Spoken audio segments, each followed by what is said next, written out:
ભાઈ મારે તારી ગાડીની જરૂર પડી અને મારે તારી આ ગાડી 10 દી સુધી જોઈએ. 10 દી સુધી થોડા હોય ભાઈ. ભાઈ ના નો પાડતો, મને તારી ઉપર એકની જ આશા લઈને આવ્યો કે મને તું ગાડી આપીશ. સારું ભાઈ લઈ જા હાલે, પણ ગાડીનું ધ્યાન રાખજે. સારું હાલ. ભાઈ કાલ તારી ગાડી લઈ લઈ જાય ને મારે કાલ છોકરી જોવા જવાનું છે. અરે ભાઈ મારી ગાડી રહીને ભાવેશ લઈ ગયો, એ 10 દી લગી નહીં દેખાય. અરે યાર તું એક કામ કર, મારો એક ભાઈબંધ રહ્યો ને એ ગાડી ભાડે આપે, હાલ આપણે બે એની પાસે જાય. હાલ. ભાઈ તારી ગાડી કાલ લઈ લેજે, મારા ભાઈબંધને છોકરી જોવા જવું એટલે. ભાઈ મારી આ ગાડી તો કાલ લગ્નમાં જવાની છે. મારા એક ભાઈબંધે નવું ગાડી ભાડે દેવાનું ચાલુ કર્યું છે. હજી મને કલાક પહેલા ફોન આવ્યો તો હાલ એની પાસે. બોલ લે ભાઈ. ભાઈ તારે આ ગાડી ભાડે દેવાની હતી ને તો મારા ભાઈબંધને કાલે જોઈ છે, નાનો પડતો સંબંધમાં હો.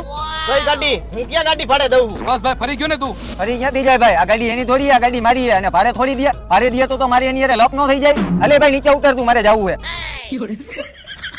પેલા તો મને ખોટો પાડ્યો ને. એલા ભાઈ એવું નથી, હું આ ગાડી એને 10 દી સુધી માગીને લઈ આવ્યો તો ભાડે ચડાવવા, અને એમાંય તું પેલો ઘરા ગાડી માલિકના ભાઈબંધને લઈને આવ્યો. અરે 10 દીની આવક કેન્સલ કરી નાખી.